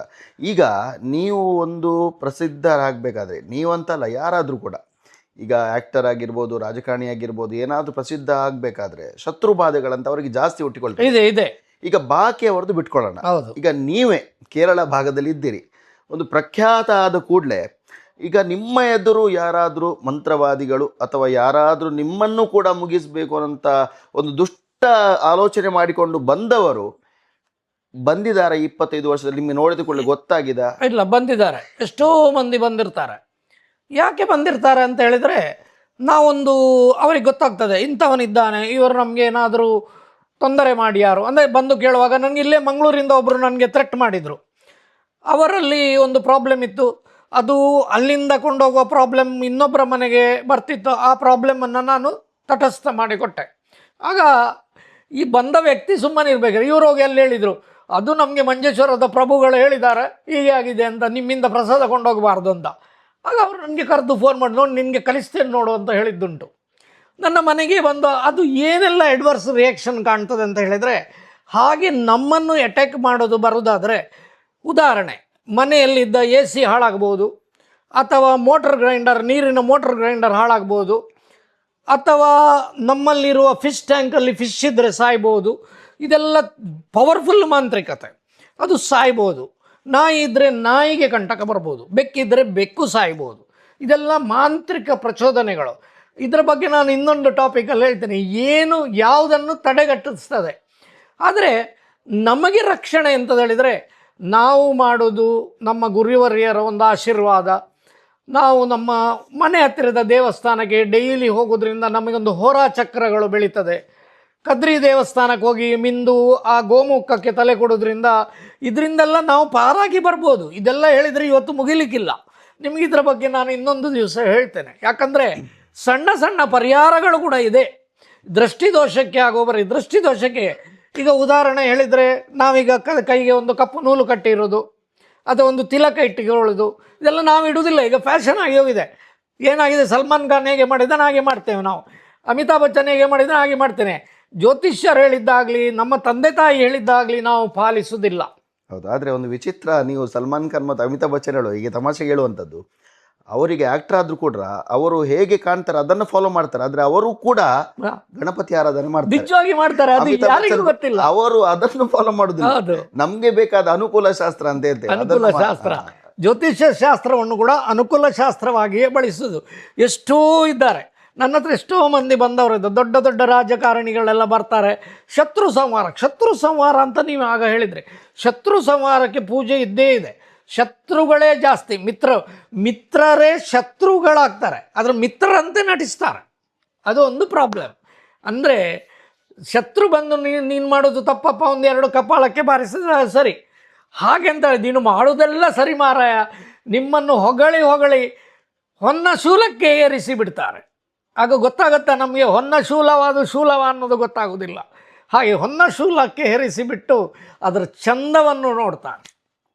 ಮತ್ತೀಗ ಕೆಲವು ವ್ಯಕ್ತಿಗಳು ವಿಚಿತ್ರವಾಗಿರ್ತಾರೆ. ಅಂದರೆ ಈಗ ಅವರು ಒಂದು 7ನೇ ಕ್ಲಾಸ್ 8ನೇ ಕ್ಲಾಸ್ ಕಲ್ತ್ರೆ ಸೈಂಟಿಸ್ಟ್ಗಳು ಮಾತಾಡುವಂಥ ಭಾಷೆಯನ್ನು ಅವರು ಮಾತಾಡ್ತಾರೆ. ಅಂದರೆ ಅದೊಂದು ಬೇರೆ ಒಂದು ಶಕ್ತಿ ಅವರನ್ನು ಸೇರ್ತದೆ ಅನ್ನುವಂಥದ್ದು ಮೇಲ್ನೋಟಕ್ಕೆ, ಅಂದರೆ ಬಾಕಿ ಕಡೆ ಕೇಳುವಂಥದ್ದು. ಅಂದರೆ ಅಂಥ ವ್ಯಕ್ತಿಗಳು, ಅಂದರೆ ಒಬ್ಬ ಅಸಾಮಾನ್ಯನಾಗಿರುವಂಥ, ಅಂದರೆ ವಿದ್ಯೆ ಅಷ್ಟು ಕಲೀಲಿಲ್ಲ ಆದರೆ, ಅಥವಾ ಹುಡುಗಿ ಆಗಿರ್ಬೋದು ಹುಡುಗ ಆಗಿರ್ಬೋದು, ಒಂದು ಬೇರೆ ರೀತಿಯಲ್ಲಿ ಮಾತಾಡಿ ಒಳಗೆ ಆ ಶಕ್ತಿ ಮಾತಾಡ್ತಾ ಉಂಟು, ಯಾವುದಾದ್ರೂ ಬೇರೆ ಒಂದು ಆತ್ಮ ಮಾತಾಡ್ತಾ ಉಂಟು. ಅದು ಬೇರೆ ಒಂದು ಆತ್ಮ ಯಾರ ಮೈಯಲ್ಲಿ ಬರುವುದಿಲ್ಲ. ಅವರ ಫ್ಯಾಮಿಲಿಯ ಆನ್ಸೆಸ್ಟರ್, ಅವರ ಫ್ಯಾಮಿಲಿಯವರೇ ಬಂದು ಮಾತಾಡಿಸುದು. ಹೇಗೆ ಮಾತಾಡಿಸುವುದು ಅಂತ ಹೇಳಿದರೆ, ಒಂದು ಕಾಂಜಂಗಾಡಿನಿಂದ ಒಂದು ಅನ್ಯ ಕೋಮಿನ ವ್ಯಕ್ತಿಯನ್ನು ಕರ್ಕೊಂಡು ಬಂದರು. ಇವನು ಏನು ಹೇಳ್ತಾನೆ ಅಂತ ಹೇಳಿದರೆ, ಅವನಿಗೆ ಕೈಕಾಲು ಕಟ್ಟಿ ಬಂದು ಜೀಪಲ್ಲಿ ತಗೊಂಡು ಬಂದಿದ್ದಾರೆ. ಅವನು ಎಲ್ಲ ಹಿಸ್ಟ್ರಿ ನೋಡುವಾಗ ಅವನ ತಾತ ದೊಡ್ಡ ಮಂತ್ರವಾದಿ ಆಗಿದ್ದ. ಅವನು ಇದ್ದ ಅನ್ಯ ಕೋಮಿನ ಹುಡುಗಿಯರನ್ನೆಲ್ಲ ಹಾಳು ಮಾಡಿ ಹಣ ದೋಚಿದ್ದು, ಆಸ್ತಿ ದೋಚಿದ್ದೆಲ್ಲ ಮಾಡಿದ್ದಾನೆ. ಅದು ಇವನ ಮೈಯಲ್ಲಿದೆ. ನಾವು ಯಾವ ಮಂತ್ರ ಹೇಳಿದ್ರು ಕೂಡ, ನೋಡಿ ಅವನ ಅನ್ಯ ಕೋಮಿನಲ್ಲೂ ಅವನಾದರೂ ಕೂಡ ನಾವು ಮನಸ್ಸಲ್ಲಿ ನೆನೆಸಿದ ಮಂತ್ರವನ್ನು ಅವನು ಹೇಳ್ತಿದ್ದ. ನಾವು ಯಾವ ಮಂತ್ರ ಪಠಿಸ್ತೇವೆ, ಚಾಮುಂಡಿಯ ಮಂತ್ರ ಪಠಿಸಿದರೆ ನೀವು ಚಾಮುಂಡಿಯ ಮಂತ್ರ ಆ ಮಂತ್ರವನ್ನು ಹೇಳ್ತಿದ್ದ. ಭದ್ರಕಾಳಿಯ ಮಂತ್ರವನ್ನು ಪಠಿಸಿದರೆ ಆ ಮಂತ್ರ ಹೇಳ್ತಿದ್ದ. ಎಷ್ಟು ಫಾಸ್ಟ್ ಇದ್ದಾನೆ ಹೇಳಿದರೆ. ಬಟ್ ಅವನಿಗೆ ಹುಚ್ಚಿಡ್ದಿದೆ. ಅವನನ್ನು ಕೈಕಾಲು ಕಟ್ಟಿ ಹಾಕಿ ತಂದರು. ಬಟ್ ಏನು ಅವನನ್ನು ಬಿಡಿಸುವಾಗ ಅವನು ಹೇಳಿದ, ನಾನು ಇಂಥವನು ಅಂತ. ನಾನು ಇಂಥವನು ಅಂದರೆ ಯಾರು ಅಂತೇಳಿ ಅವನ ಅಜ್ಜನೇ ಬಂದು ಮಾತಾಡೋದು. ಮತ್ತು ಅವನು ನಾವು ಸಂಸ್ಕೃತದಲ್ಲಿ ಹೇಳುವ ಗ್ರಂಥಗಳು ಅಥವಾ ಸಂಸ್ಕೃತ ಭಾಷೆಯಲ್ಲಿ ಬರುವ ಇದು ವಚನಗಳು ಅವನು ಹೇಳ್ತಾನೆ. ಅನ್ಯಕೋಮಿನವ, ಅವನಿಗೆ ಹತ್ರ ಗಂಧಗಾಳಿ ಇರಲಿಕ್ಕಿಲ್ಲ. ಹಾಗಾದರೆ ಒಂದು ಪ್ರೇತಕ್ಕೆ ಎಷ್ಟು ಪವರ್ ಇದೆ ಅಂತ ನೋಡಿ. ಇದು ನಾವು ಪ್ರೇತ ಅಂತ ಹೇಳಿದರೆ ಇಂಜಿನಿಯರಿಂಗ್ ಓದಿದವರು, ಸಾಫ್ಟ್ವೇರ್ ಇಂಜಿನಿಯರು, ಈ ವೈದ್ಯಕೀಯ ಶಾಸ್ತ್ರ ಬಲ್ಲವರು ಇದೆಲ್ಲ ನಂಬೋದಿಲ್ಲ. ಉದಾಹರಣೆ, ಹೌದು, ಒಂದು ನಿಮಿಷ ಒಂದು ಕ್ಲಾರಿಫೈ ಕೊಟ್ಟು ಬರ್ತೇನೆ, ಯಾಕಂದರೆ ಆ ಪ್ರೋಗ್ರಾಮ್ ನಡುವಲ್ಲೇ ಆಗಬೇಕದು.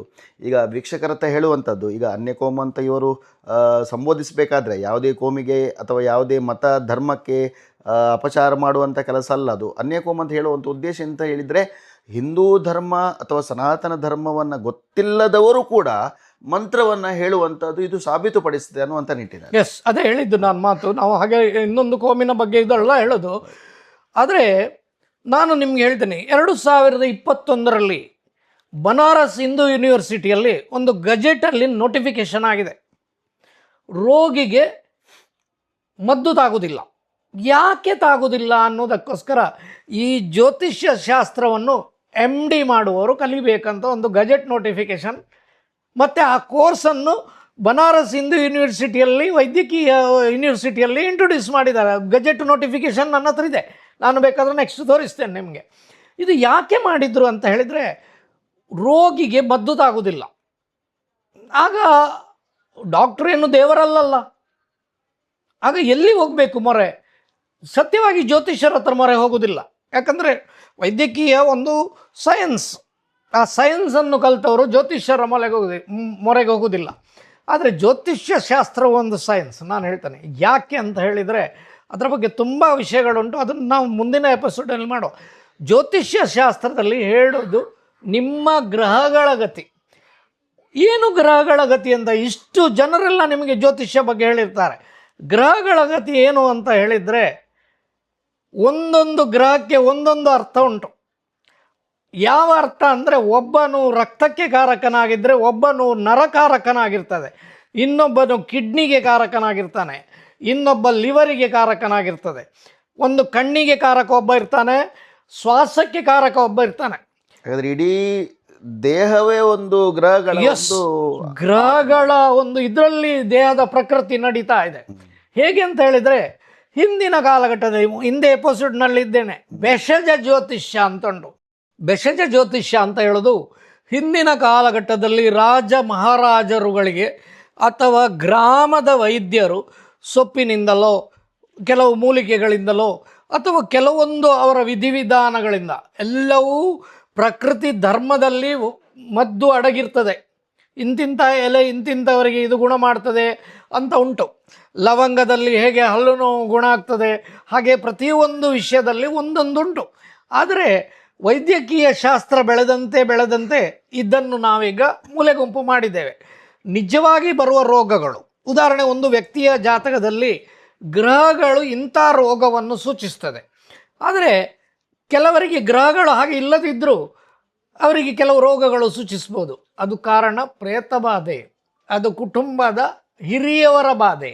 ಆದ ಕಾರಣ ಇದನ್ನು ನಾವು ಹೇಳೋದು ಜೆನೆಟಿಕ್ ಫ್ಯಾಕ್ಟ್ರಲ್ಲಿ ಬರ್ತದೆ ಅಂತ. ಜೆನೆಟಿಕ್ ಫ್ಯಾಕ್ಟರ್ ಅನ್ನೋದು ಹೇಗೆ ಅಂತ ಕೇಳಿದರೆ, ಅದು ತಾತ ಮುತ್ತಾತನ ಕಾಲಘಟ್ಟದಿಂದ ಬರೋದು. ಅರ್ಥ ಆಯ್ತಲ್ಲೋ? ಉದಾಹರಣೆ, ಇತ್ತೀಚೆಗೆ ಒಂದು ಬ್ಯಾಂಗ್ಳೂರಿಂದ ಒಬ್ಬರು ಬಂದಿದ್ದರು. ಇತ್ತೀಚೆಗೆ ಅಂದರೆ ಒಂದು ವರ್ಷದ ಹಿಂದೆ. ಅವರ 5ನೇ ಮನೆಯಲ್ಲಿ ಶನಿ ಇದೆ, ಗಂಡ ಹೆಂಡತಿಗೆ. 5ನೇ ಮನೆಯಲ್ಲಿ ಶನಿ ಇದ್ದರೆ ಮಕ್ಕಳಾಗ್ತದೋ? ಆಗೋದಿಲ್ಲ. ಅವ್ರಿಗೆ ಮದುವೆ ಆಗಿ 9 ವರ್ಷ ಆಯಿತು, ಮಕ್ಕಳಾಗಲಿಲ್ಲ. ಹಾಗೆ ನಾನು ಅವರಿಗೆ ಸಿಂಪಲ್ ಇಂತಿಂಥ ಪರಿಹಾರ ಹೇಳಿದೆ, ಇದೆಲ್ಲ ಮಾಡಿ. ಅಲ್ಲ, ನಾವು 2 ಸಾರಿ ಇದಕ್ಕೆ ಫರ್ಟಿಲೈಸೇಷನ್ಗೆ ಹೋಗಿದ್ದೇವೆ, ಆರ್ಟಿಫಿಷಿಯಲ್ ಫರ್ಟಿಲೈಸೇಷನ್, ಅದು ಕೂಡ ಸರಿಯಾಗಲಿಲ್ಲ ಅಂತೇಳಿ. ಅದೆಲ್ಲ ಹೋಗಬೇಡಿ. ನಿಮಗೆ ಒಂದು ಶಿವ ದೇವಸ್ಥಾನದ ಕೋಪ ಇದೆ ಅಥವಾ ನಿಮ್ಮ ಪಿತೃಶಾಪ ಇದೆ, ಆ ಪಿತೃಶಾಪಕ್ಕೆ ಪರಿಹಾರ ಮಾಡಿ ನೋಡಿ, ಆಗ್ತದೆ. ಅದಕ್ಕುಂಟು. ಆಮೇಲೆ ಅದೇ ಹುಟ್ಟಿದ ಮಗುವಿಗೆ ಪ್ರಾಬ್ಲಮ್ ಬಂತು, 2 ಟ್ವಿನ್ಸ್, ಅದರಲ್ಲಿ ಒಂದು ಗಂಡು ಮಗು 7 ಗಂಟೆಗೆ ಹುಟ್ಟಿದ ಮಗು ಸರಿ ಇದೆ, 7:10ಕ್ಕೆ ಹುಟ್ಟಿದ ಮಗುವಿಗೆ 24 ಗಂಟೆ ಅಳ್ತಿತ್ತದು. ಆಗ ಅವರು ನಾರ್ಮಲಿ ಹೇಳಬಾರ್ದು, ಆ ಮಗುವಿನ ತಾಯಿ ದೊಡ್ಡ ಡಾಕ್ಟ್ರೇ, ಅವರು ವೈದ್ಯರೇ. ಅವರು ರಾಮಯ್ಯ ಮೆಡಿಕಲ್ ಹಾಸ್ಪಿಟಲಲ್ಲಿ ತೋರಿಸುವಾಗ ಅದಕ್ಕೆ ಬ್ರೈನ್ ಟ್ಯೂಮರ್ ಇರ್ಬೋದು ಅಂತ ಒಂದು ಊಹೆ ಹೇಳಿದರು. ಆಗ ಅವರು ನನಗೆ ಫೋನ್ ಮಾಡಿಲ್ಲ, ಸರ್ ನನ್ನ ಮಗನಿಗೆ ಹಿಂಗೆ ಹೇಳಿದ್ದಾರೆ. ನಾನು ಹೇಳಿದೆ, ಅದೆಲ್ಲ ಅಲ್ಲ, ನೀವೊಂದು ಹರಕೆ ಹೇಳಿದ್ದು ಬಾಕಿ ಉಂಟು. ಮಕ್ಕಳಾಗಲಿಕ್ಕಾಗಿ ನಾಗದೇವರಿಗೆ ಒಂದು ಸರ್ಪ ಸಂಸ್ಕಾರ ಆಶ್ಲೇಷ ಬಲಿ ಹೇಳಿದ್ದು ಬಾಕಿ ಉಂಟು. ಅದನ್ನು ಮಾಡಿ ಮಗು ಸರಿ ಆಗ್ತದೆ, ಅದನ್ನು ಮಾಡಿದ್ರೆ ಮಗು ಸರಿ ಆಯ್ತು. ಓಕೆ, ಈಗ ಜನರಿಗೆ ಇನ್ನೊಂದು ಪ್ರಶ್ನೆ ಉಂಟು. ಈಗ ನಿಮಗೆ ಬಲ್ಲವರು ಅವರಿಗೆ ಗೊತ್ತುಂಟು. ಈಗ ಹೊಸತಾಗಿ ನಿಮ್ಮನ್ನು ನೋಡುವವರು ಈಗ ನೀವು ಯಾವ ಕಾರ್ಯ ಮಾಡ್ತೀರಿ ಅಂತ, ಒಂದು ಉಚ್ಚಾಟನೆ ಅಥವಾ ಈ ಪೂಜೆಗಳು, ನೀವು ಉಚ್ಚಾಟನೆ ಅಂತ ತಗೊಂಡ್ರೆ ಈಗ ಪ್ರೇತ ಉಚ್ಚಾಟನೆ, ಪ್ರೇತ ಬಾಧೆ ಇರುವಂಥದ್ದು ತುಂಬ ಡಿಸ್ಕಸ್ ಮಾಡಿದೆವು ನಾವು ಮೊದಲನೇ ಎಪಿಸೋಡಿಂದ ಈ ಎಪಿಸೋಡ್ ಕೂಡ. ಈ ಪ್ರೇತ ಬಾಧೆ ಇರುವಂಥದ್ದಲ್ಲಿ ಉಚ್ಚಾಟನೆ ಮಾಡುವಂಥದ್ದು ಎಲ್ರಿಗೂ ಗೊತ್ತಿರುವಂಥದ್ದು ಈ ದಕ್ಷಿಣ ಕನ್ನಡ ಅಥವಾ ಮಂಗಳೂರು ಭಾಗದಲ್ಲಿ. ತಾವು ಉಚ್ಚಾಟನೆ ಅಂದರೆ ಪ್ರಶ್ನೆ ಮೂಲಕ ತಿಳಿದುಕೊಳ್ಳೋದಾ, ಹೇಳೋದಾ, ಅಥವಾ ಉಚ್ಚಾಟನೆ ಮಾಡಲಿಕ್ಕೆ ಒಬ್ಬರು ಅದೇ ಕೆಲಸದವರು ನಿಮ್ಮೊಂದಿಗೆ ಇದ್ದಾರೆ ಹೇಗೆ ಅಂತ, ಅಂದರೆ ಗೊತ್ತಿಲ್ಲದವರಿಗೆ, ನಿಮ್ಮ ಪರಿಚಯ ಇಲ್ಲದವರಿಗೆ ಹೇಳುವಂಥದ್ದು. ಇಲ್ಲಿ ಕೇಳಿ, ನಾನು ಶಾಸ್ತ್ರ ಹೇಳೋದು ಮಾತ್ರ. ಶಾಸ್ತ್ರದಲ್ಲಿ ಗ್ರಹಗಳ ಗತಿ ನಿಮಗೆ ಯಾವ ರೋಗವನ್ನು ಸೂಚಿಸ್ತದೆ, ಯಾವ ಥರ ಇದೆ ನಿಮಗೆ ವಿಲ್ ಕಾಲ್. ನಾವು ಹೇಳುವಾಗಲೇ ಹೆಚ್ಚು ಕಲ್ತವ್ರ ಹತ್ರ ನಾವು ಪ್ರೇತ ಬಾಧೆ ಅಂತ ಹೇಳಿದ್ರೆ, ನಾನು ಕೇಳುವಂಥದ್ದು ಪೂಜೆ ಅಲ್ಲಿ ಬರ್ತೇನೆ. ಪ್ರೇತ ಬಾಧೆ ಅಂತ ನಾವು ಹೇಳೋದಿಲ್ಲ, ನಾವು negative vibration. What is the negative vibration ಅಂತ ಹೇಳಿದರೆ, ಅದು ನಾನು ಮಾಡುವ ಕೆಲಸ ಅಲ್ಲ, ಅದಕ್ಕೆ ಅದರಲ್ಲಿ ಪರಿಣಿತಿ ಆದವರಿದ್ದಾರೆ. ಉದಾಹರಣೆ, ಒಂದು ಜನರಲ್ ಫಿಸಿಷಿಯನ್ ಹತ್ರ ಹೋದರೆ ನಿಮಗೆ ಮದ್ದು ಮಾತ್ರ ಬರೆದು ಕೊಡ್ತಾರೆ. ಆಪರೇಷನ್ ಮಾಡುವ ಹತ್ರ ಸರ್ಜನ್ ಹತ್ರ ಹೋದರೆ ಅವರು ಸರ್ಜನ್ ಮಾಡುವರು. ತಲೆನೋವಿಗೆ ಮೊದಲು ಅವರು ಸಾರಿಡಾನು ಅಥವಾ ಏನೋ ಒಂದು ಕೊಡ್ತಾರೆ, ಅದರಲ್ಲಿ ಸರಿಯಾಗದರೆ ಮತ್ತು ಅವರು ಫಿಸಿಷಿಯನ್ ಸರ್ಜನಿಗೆ ರೆಫರ್ ಮಾಡ್ತಾರೆ, ಎಕ್ಸ್ರೇ ತೆಗೆದು. ಹಾಗೆ ನಾವು ಮಾಡುವ ಕೆಲಸದಲ್ಲಿ ಅದರಲ್ಲಿ ಪರಿಣಿತಿ ಆದವರು ಮಂತ್ರವಾದಿಗಳು ಅಂತ ಹೇಳ್ತೇವೆ ನಾವು. ಬ್ರಾಹ್ಮಣ ವರ್ಗದಲ್ಲಿ ನೀವೀಗ ಸುದ್ದ ಎಲ್ಲ ಪೂಜೆ ಮಾಡ್ತೀರಿ, ಆಕರ್ಷಣೆ ಉಚ್ಚಾಟನೆಗೆ ಕುಳಿತುಕೊಳ್ಳುವರು. ಸ್ವಲ್ಪ ಅವರ ಎಂಥದ್ದು ಅದರಲ್ಲಿ ಅನುಷ್ಠಾನಗಳು ಜಾಸ್ತಿ ಇರ್ತದೆ, ಜಪತಪಗಳು ಅನುಷ್ಠಾನಗಳು ಜಾಸ್ತಿ ಇರಬೇಕು. ಮತ್ತು ಅದು ಆಕರ್ಷಣೆ ಮಾಡುವ ಕೆಪಾಸಿಟಿ ಅದು ಬೇಕು ಅವರಿಗೆ. ಅಂಥದ್ದು ಅಲುಸಿಲ್ಲ ಎಲ್ಲ ಪೂಜೆಯ ಭಟ್ರನವರು ಮಾಡ್ತಾರಂತ ನಾನು ಹೇಳೋದಿಲ್ಲ. ಅದರಲ್ಲಿ ಆ ಕರ್ಮಗಳಿದೆ. ನಾನು ಹಿಂದಿನ ಇದರಲ್ಲಿ ಹೇಳಿದ್ದೇನೆ, ಕರ್ಮಗಳಲ್ಲಿ ಷಟ್ಕರ್ಮಗಳು ಅಂತ ಇದೆ. ಷಟ್ಕರ್ಮದಲ್ಲಿ ಬರುವುದೇ ಈ ಒಂದು ಅಸುರ ಕ್ರಿಯೆ ಅಂತ ಹೇಳ್ತೇವೆ. ದೈವಿಕ ಕ್ರಿಯೆ ಅನ್ನೋದು ಬ್ರಾಹ್ಮಣರು ಮಾಡೋದು, ದೇವತಾ ಕ್ರಿಯೆ. ಅಸುರ ಕ್ರಿಯೆ ಅನ್ನೋದು ಈ ಶಕ್ತಿಯನ್ನು ಕಂಟ್ರೋಲ್ ಮಾಡಿ, ಅವರ ಹತ್ರ ಒಂದು ಶಕ್ತಿ ಇರ್ತದೆ. ಉದಾಹರಣೆ, ಅಲ್ಲಿ ಕೂಡ ದೇವಿಯನ್ನು ಆಕರ್ಷಣೆ ಮಾಡಿ ಸಿದ್ಧಿ ಮಾಡಿರ್ತಾರೆ. ಸಿದ್ಧಿ ಮಾಡಿ ಅವರು ಮಾಡ್ತಾರೆ. ಆ ನೀಚ ಶಕ್ತಿಯನ್ನು ಆಕರ್ಷಣೆ ಮಾಡುವಂಥ ಅವರಿಗೆ ವಿಲ್ ಪವರ್ ಇರ್ತದೆ. ವಿಲ್ ಪವರ್ ಅಂತ ಹೇಳಿದರೆ ಅವರಿಗೆ ಒಂದು ಶಕ್ತಿ ಇರ್ತದೆ. ಅವರು ತೋರಿಸಿಕೊಳ್ಳೋದಿಲ್ಲ ಅವರಿಗೆ ಆ ಪವರ್ ಇದೆ. ಬಟ್ ಅವರಿಗೆ ಒಂದು ಅವರು ಮಾಡಿದ ಸಿದ್ಧಿ ಪುರುಷರು ಅಂತ ಹೇಳ್ತಾರೆ. ಅವರಿಗೆ ಸಿದ್ಧಿ ಮಾಡಿದ್ದು ಆ ಶಕ್ತಿ ಬಂದು ಅವ್ರಿಗೆ ಹೇಳ್ತದೆ, ಇಂಥ ಒಂದು ಇದು ಮಾಡಿದರೆ ಅದು ಸರಿಯಾಗ್ತದೆ ಅಂತ ಹೇಳ್ತದೆ. ಅದರ ನಂತರ ನೀವು ಪ್ರಶ್ನೆ ನೋಡ್ತೀರಿ, ಕವಡೆ ಮೂಲಕ ಪ್ರತಿಯೊಂದು ಪರಿಹಾರ ಸಿಕ್ಕಿದ ಅಂತ ನೋಡ್ತೀರಿ. ಹೌದು, ಅದು ಮಾಡಬೇಕು. ಸಿಸ್ಟಮ್. ಹೌದು, ನಾನು ಕೇಳುವಂಥದ್ದು ಯಾಕಂತ ಹೇಳಿದರೆ, ಈಗ ನಮ್ಮದು ಪಾಡ್ಕಾಸ್ಟ್ ಹೇಳುವಾಗ ನಾವೊಂದು ಕ್ಯಾಶುವಲ್ ಟಾಕ್ ಆಗಿ, ಮತ್ತು ನೀವು ತುಂಬ ನಿಮ್ಮ ಅನುಭವಗಳನ್ನು ಹೇಳಿದ್ರಿ. ಮುಂದೆ ಅವಕಾಶ ಸಿಕ್ಕಿದ್ರೆ, ಎಲ್ಲಿಯಾದರೂ ಅವಕಾಶ ಸಿಕ್ಕಿದ್ರೆ, ಹೀಗೆ ಕ್ಯಾಶುವಲ್ ಟಾಕ್ ಮಾಡುವಾಗ ನಿಮ್ಮೊಟ್ಟಿಗೆ ಅವರು ಸಹ ಬಂದರೆ ಒಟ್ಟಿಗೆ ಚಂದದಲ್ಲಿ ಮಾತಾಡ್ಬೋದು ಅಂತ ಮುಂದೆ ನೋಡೋದು. ಅವರೊಂದು ಸಾರಿ ಕರೆಸಿ, ಹೌದು, ಒಂದು ಸರ್ತಿ ಒಟ್ಟಿಗೆ ನಾವು ಜನರಲಿ ಆಗಿ ಮಾತಾಡಿದರೆ ಸ್ವಲ್ಪ ಇಫೆಕ್ಟಿವ್ ಆಗಿ ಹೋಗ್ಬೋದು. ಅಂದರೆ ಸ್ವಲ್ಪ ಚೇಂಜಸ್ ಸಿಗ್ತದೆ ಜನರಿಗೆ ಕೂಡ. ಅಂದರೆ ನಾವು ಕ್ಯಾಶುವಲ್ ಟಾಕ್ ಮಾಡುವಾಗ ಹೀಗೆ ಜನರಿಗೆ ಕೂಡ ಒಂದು ಏನು, ಈಗ ನಿಮ್ಮ ಟೀಮ್ ಅಥವಾ ಕೆಲವರು ಭಟ್ರು ಇರ್ಬೋದು ನಿಮ್ಮೊಟ್ಟಿಗೆ ಇದ್ದವರು, ಅವರು ಸಹ ಕೆಲವರು ಹೇಳುವಾಗ ಒಂದು ಜ್ಞಾಪಕ ಬಂತು. ನಾನು ಒಂದು ಇಲ್ಲೇ ಮಂಗಳೂರಿನಲ್ಲಿ ನಂತರಲ್ಲಿ ಒಂದು ಈ ಥರ ಬ್ರಾಹ್ಮಣರ ಮನೆಯಲ್ಲಿ, ತುಂಬ ಹಳಕಾಲದ ಬ್ರಾಹ್ಮಣರು, ಅವರ ಮನೆಯಲ್ಲಿ ಪ್ರೇತಾಕರ್ಷಣೆ ಕೂತಾಗ ಒಂದೇ ಒಂದು ಪ್ರೇತ ಬರಲಿಕ್ಕೆ ಕೇಳುವುದಿಲ್ಲ. ಕೂತವರು, ಆಕರ್ಷಣೆ ಮಾಡುವವರು ಪುರೋಹಿತರೇ, ಬ್ರಾಹ್ಮಣ ವರ್ಗದ ಪುರೋಹಿತರೇ. ಅವರುಗಳು ವೇದಾಂತದಲ್ಲಿ ಮತ್ತು ಅವರ ಇದರಲ್ಲಿ ಒಳ್ಳೆ ಒಂದು ಅನುಷ್ಠಾನದಲ್ಲಿದ್ದವರೇ ಕೂತದ್ದು. ಬರಲಿಕ್ಕೆ ಕೇಳುವುದಿಲ್ಲ. ಏನು ಮಾಡಿದರು, ಯಾಕೆ ಬರಲಿಕ್ಕೆ ಕೇಳುವುದಿಲ್ಲ ಅಂತ ಪ್ರಶ್ನೆ ನೋಡುವಾಗ ಅವರ ಕುಟುಂಬದು ದೇವರದ್ದು ಸರಿ ಇಲ್ಲ. ಸಾಲಿಗ್ರಾಮದ ಆರಾಧನೆ ನಷ್ಟಪಟ್ಟು ಹೋಗಿದೆ, ಸಾಲಿಗ್ರಾಮ ತೆಗೆದು ಬಿಸಾಡಿದ್ದಾರೆ, ಏನೆಲ್ಲ ಅದೊಂದು ಗೋಚರ ಇದೆ. ಅವರ ಮೂಲ ಮನೆ ಬಿದ್ದೋಗಿದೆ. ಆಗ ಆ ದೋಷಗಳು ಈ ಪ್ರೇತ ಬಾಧೆ ನಿವೃತ್ತಿ ಆಗಲಿಕ್ಕೆ ಕೇಳುವುದಿಲ್ಲ. ಆಗ ಅವರೇ ಪುರೋಹಿತರು ನನಗೆ ಹೇಳಿದರು, ನೀನು ಒಂದು ಮಂತ್ರವಾದಿಯನ್ನು ಕರೆದುಕೊಂಡು ಬಾ. ಅಂದರೆ ಬ್ರಾಹ್ಮಣ ವಿಧಾನ ಅಲ್ಲ, ಅಸುರ ಕ್ರಿಯೆಯಲ್ಲಿ ಮಾಡುವಂಥವ್ರನ್ನು ಕರ್ಕೊಂಡು ಬಾ. ನೀವು ನಂಬಲಿಕ್ಕಿಲ್ಲ, ನನ್ನ ಅನುಭವ ಇದು. ಅವರು ಬಂದು 9 ಗಂಟೆ ರಾತ್ರಿ ಬಂದಿದ್ದಾರೆ ಅಂತ ಹೇಳಿದರೆ 9:20 ಆ 136 ಪ್ರೇತಗಳನ್ನು ಕಟ್ಟಿಕೊಟ್ಟು ಅವರು ಹೋಗ್ತಾ ಇದ್ದಾರೆ. ಅಂದರೆ ಅದು ಅವರಿಗೆ ಸಿದ್ಧಿ ಪ್ರಯೋಗ. ಅರ್ಥ ಆಯ್ತಲ್ವ? ಸಿದ್ಧಿ ಪ್ರಯೋಗ ಇದ್ದವರೇ ಬೇರೆ, ಮಂತ್ರ ಪಠಿಸಿ ಪೂಜನೆ ಮಾಡುವವರು ಅಥವಾ ಅನುಷ್ಠಾನ ಮಾಡುವವರು ಬೇರೆ. ಬ್ರಾಹ್ಮಣ ವಿಧಾನದಲ್ಲಿ ಹಾಗೆ ಸಿದ್ಧಿ ಮಾಡುವವರು ಇದ್ದಾರೆ, ಬಟ್ ಅವರು ಇದೆಲ್ಲ ಮಾಡಲಿಕ್ಕೆ ಬರುವುದಿಲ್ಲ. ಪರ್ಸೆಂಟೇಜ್ ವೈಸ್ ಕಡಿಮೆ ಇಲ್ಲ, ಕಡಿಮೆ ಅಂತ. ಹೌದು, ಕಡಿಮೆ. ಹೌದು. ಮತ್ತು ಯಾವ ರೋಗಕ್ಕೆ ಯಾರಿಂದ ಮದ್ದಾಗಬೇಕು ಅದರದ್ದೇ ಸರ್ಜನ್ ಆಗಬೇಕು ಅಂತ, ಅದರದ್ದೇ ಸರ್ಜನ ಆಗಬೇಕು. ಹಾರ್ಟಿಗೆ ತಲೆನೋವಿನವನು ಮಾಡ್ಲಿಕ್ಕೆ ಆಗುದಿಲ್ಲ, ಅಥವಾ ಹಾರ್ಟ್ನ ಆಪರೇಷನ್ ಒಂದು ಗೈನಕಾಲಜಿಸ್ಟ್ ಮಾಡ್ಲಿಕ್ಕೆ ಆಗುದಿಲ್ಲ. ನೋಡೋಣ, ಮುಂದೆ ಅವಕಾಶ ಸಿಕ್ಕಿದ್ರೆ ಎಲ್ಲಿಯಾದ್ರೂ ಕ್ಯಾಶುವಲ್ ಟಾಕ್ ಮಾಡಿ ಅವರನ್ನು ಕೂಡ ಪರಿಚಯ ಮಾಡಿದಾಗ ಆಗ್ತದೆ, ಮತ್ತು ನಿಮ್ಮ ಅನುಭವಗಳನ್ನ ಪರಸ್ಪರ ಹಂಚಿದಾಗೆ ಆಗ್ತದೆ. ನಾನು ಎರಡೂ ವಿಧಾನದಲ್ಲಿ ಮಾಡಿದ ಅನುಭವಗಳು ನನಗುಂಟು. ಹೌದು ಹೌದು. ಮತ್ತು ಇನ್ನೂ ಜನರಿಗೆ ಕುತೂಹಲ ಇರುವಂಥದ್ದು ನೆಗೆಟಿವ್ ಎನರ್ಜೀಸ್ ಬಗ್ಗೆ ಏನಾದರೂ ತಾವು ಕಮೆಂಟ್ಗಳಿದ್ದರೆ ಕಮೆಂಟ್ ಮೂಲಕ ಹಾಕಿ. ಇವತ್ತು ಹಿಂದಿನ ಎಪಿಸೋಡ್ಗಳ ಕಮೆಂಟನ್ನು ನಾನು ಓದಿದ್ದೇನೆ, ಅಥವಾ ಪರ್ಸನಲ್ ಆಗಿ ಅವರಿಗೆ ಕೂಡ ಕಳಿಸ್ಬೋದು ನೀವು ಜ್ಯೋತಿಷರಿಗೆ. ಆ ಕಮೆಂಟ್ಗಳನ್ನು ಮುಂದಿನ ಎಪಿಸೋಡ್ಗಳಲ್ಲಿ ಖಂಡಿತವಾಗಿ ತಗೊಳ್ತೇನೆ. ಮುಂದಿನ ಎಪಿಸೋಡಲ್ಲಿ ಸಬ್ಜೆಕ್ಟ್ ಬೇರೆ ಇರ್ತದೆ, ಆದರೆ ಖಂಡಿತವಾಗಿಯೂ ನಿಮ್ಮ ಪ್ರಶ್ನೆಗಳನ್ನು ತಗೊಳ್ಳುವಂಥದ್ದು ನಮ್ಮ ಧರ್ಮ. ಅದರಿಂದ ಯಾವುದೇ ರೀತಿ ಪ್ರಶ್ನೆ ಇರಲಿ, ನಂಬಿಕೆ ಇದ್ದವರಿಗೆ ಹೇಳುವಂಥದ್ದು ನಾನು. ಈ ಬಗ್ಗೆ ನಂಬಿಕೆ ಇದ್ದು ಕುತೂಹಲ ಇದ್ದರೆ ಯಾವುದೇ ಪ್ರಶ್ನೆಗಳನ್ನು ತಾವು ಕಮೆಂಟ್ ಮೂಲಕ ತಿಳಿಸ್ಬೋದು. ಆ ಕಮೆಂಟನ್ನು ನಾನು ಖಂಡಿತವಾಗಿ ಮುಂದಿನ ಎಪಿಸೋಡಲ್ಲಿ ಕೇಳ್ತೇನೆ. ಈಗ ಜನರಿಗೆ ಕ್ವಶನ್ ಅಥವಾ ಇಂಟ್ರೆಸ್ಟಿಂಗ್ ಆಗಿರುವಂಥದ್ದು ಈಗಿನ ಕಾಲದಲ್ಲಿ ಒಂದು ಸ್ಟೋನ್ಗಳ ಬಗ್ಗೆ, ಲಕ್ಕಿ ಸ್ಟೋನ್ ಆಗಿರ್ಬೋದು, ಬರ್ತ್ ಸ್ಟೋನ್ ಆಗಿರ್ಬೋದು, ರಾಶಿ ಸ್ಟೋನ್ ಆಗಿರ್ಬೋದು. ಈ ಜಸ್ಟ್ ಒಂದು ಟ್ರೈಲರ್ ಆಗಿ ಬಿಡೋಣ ಈ ಎಪಿಸೋಡಲ್ಲಿ. ಟ್ರೈಲರ್ ಬಿಟ್ಟು ನಾವು ನೆಕ್ಸ್ಟ್ ಎಪಿಸೋಡ್ ಫಿಲ್ಮ್ ಮತ್ತೆ ರಿಲೀಸ್ ಮಾಡೋಣ. ಈಗ ಸ್ಟೋನ್ನ ಬಗ್ಗೆ ಸಿಂಪಲ್ ಆಗಿ ನಾನು ಹೇಳ್ತೇನೆ. ಕೆಲವರು ಟಿ ವಿ ನೋಡ್ತಾರೆ, ಟಿ ವಿ ನೋಡಿ ನನ್ನದು ಮಿಥುನ ರಾಶಿ, ನಾನು ನಾಳೆಯಿಂದ ಗ್ರೀನ್ ಹಾಕುವಂಥದ್ದು ಸೀದಾ ಹಾಕಿ ಹೋಗ್ತಾರೆ. ಇಲ್ಲಾದರೆ ನನಗೆ ಗುರುವಿನ ಅನುಗ್ರಹ ಬೇಕು ಅಂತ ಹೇಳಿ ಕನಕ ಪುಷ್ಕರ ಹಾಕಿ ಸೀದಾ ಹಾಕಿ ಹೋಗ್ತಾರೆ. ಅಥವಾ ನನಗೆ ಡೈಮಂಡ್ ಒಳ್ಳೆಯದು ಅಂತ ಹೇಳಿ ಮದುವೆಗೋಸ್ಕರ ಡೈಮಂಡ್ ಹಾಕುವವರು ಇದ್ದಾರೆ.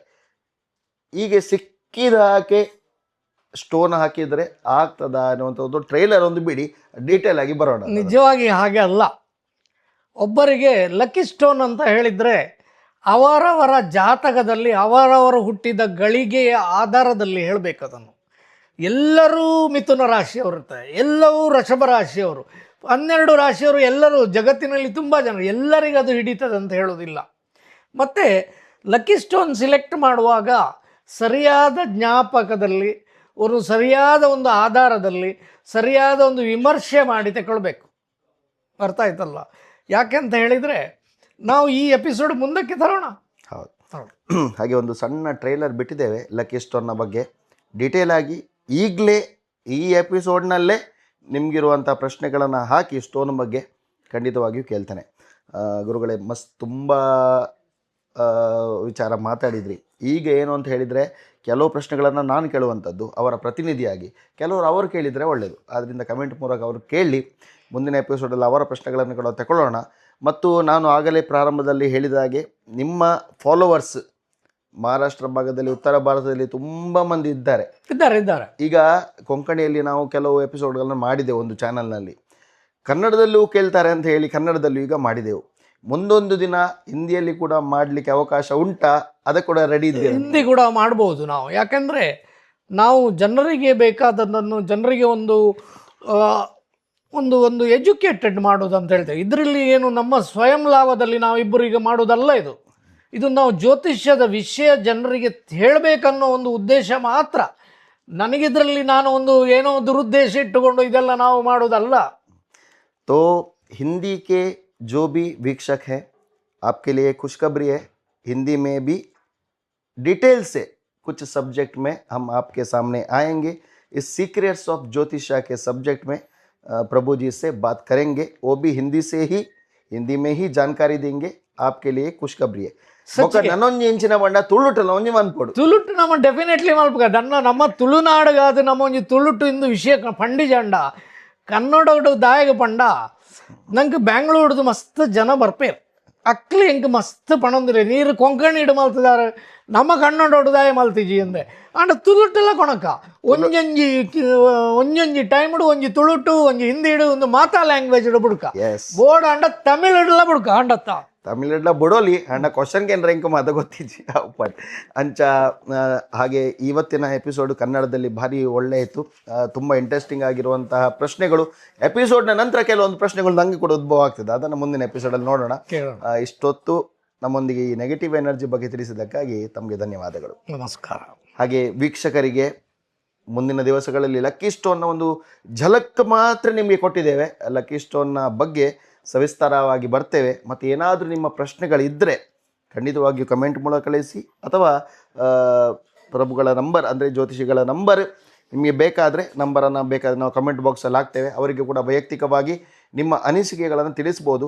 ಪ್ರಶ್ನೆಗಳಿಗೆ ಉತ್ತರ ಎಪಿಸೋಡ್ ಮೂಲಕವೇ ಕೊಡುವಂಥದ್ದು. ಯಾಕೆಂತ ಹೇಳಿದರೆ ನಿಮ್ಮ ಪ್ರಶ್ನೆಗಳಿಗೆ ಅವರ ಹತ್ರ ಉತ್ತರ, ನಿಮಗೆ ಮಾತ್ರ ಉತ್ತರ ಸಿಕ್ಕಿದಾಗೆ ಆಗ್ತದೆ.